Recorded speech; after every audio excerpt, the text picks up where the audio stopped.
kuwapa ufafanuzi.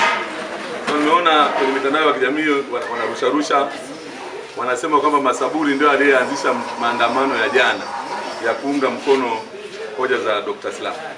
Mimi nimewathibitishia waandishi wa habari hapa na umma ujue kwamba hoja za Dr. Slaa naziunga mkono. Naweza nisimuunge mkono yeye kwa imani yake na itikadi yake, lakini hoja zake naziunga mkono kwa sababu zina mantiki na zina ukweli. Na mimi nasisitiza kwamba UKAWA wajibu zile hoja, wasidandie, wasiweweseke. Wanaposema kwamba wamefanya hiki, wameandamana vijana wa CCM, wao wanatakiwa wajibu hoja, wazungumzie hoja ambazo wameambiwa. Yule amemwambia hawa ni wasaliti, wamesaliti chama chao, wamechukua fisadi wakawaingiza mle, wakawapenda ghafla. Kwa nini? Kwa wajibu zile hoja ambazo zimezungumzwa na Dr. Slaa. Na mimi nimesema naunga mkono zile hoja, na ndio maana alipokuja yule diwani wa Ubungo juzi akanambia kwamba kuna wanachadema wanataka kujiunga na Chama cha Mapinduzi vijana. Kaambia waje tu. Jana akawaleta hapa kwenye ukumbi huu, akasimulia jinsi ambavyo walikwenda kuandamana, na mimi nikawapongeza sana wale vijana.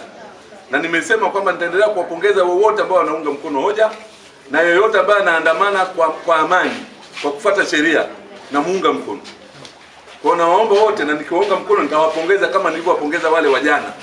Wajana walikuwa takriban vijana karibu 2000 ambao walitoka kwenye jimbo hili, ambao walikuwa nasemekana ni wa UKAWA, na wengine walikuwa hawana hata kadi, sio wanachama wa CCM, sio wanachama wa chama chochote, lakini walahamasika kuunga mkono hoja. Na mimi nimewapongeza sana. Nasema hata akija Mbowe akiunga mkono hoja hizi nitamuunga mkono na yeye. Wamekuja na kadi za Chadema, wamekuja na kadi za Kafu, na zingine bado zinamiminika hizi hapo. Huyo anaingia sasa hivi. Na ukiwauliza wanasema hawa wanarudi kwa sababu wamechukizwa na kwa sababu wamefumbuliwa macho. Wamesikia hoja zile za Dr. Slaa, wameona ni nzuri. Kwa hiyo wanahama chama hiki kwa sababu chama sisi cha wababaishaji. Wanakumbatia mafisadi ambao wakiwa upande wa pili ni mafisadi, wakirudi upande mwingine sio mafisadi. Kwa nayo haki. Na mimi nasema hiyo haki yao utaitetea daima, na nitaendelea kuwapongeza. Kwa hiyo wasije wakafikiri mimi napongeza hewa, napongeza wale wanaorudi Chama cha Mapinduzi. Wale walioko Chama cha Mapinduzi siwezi kuwapongeza, sababu tayari wapo.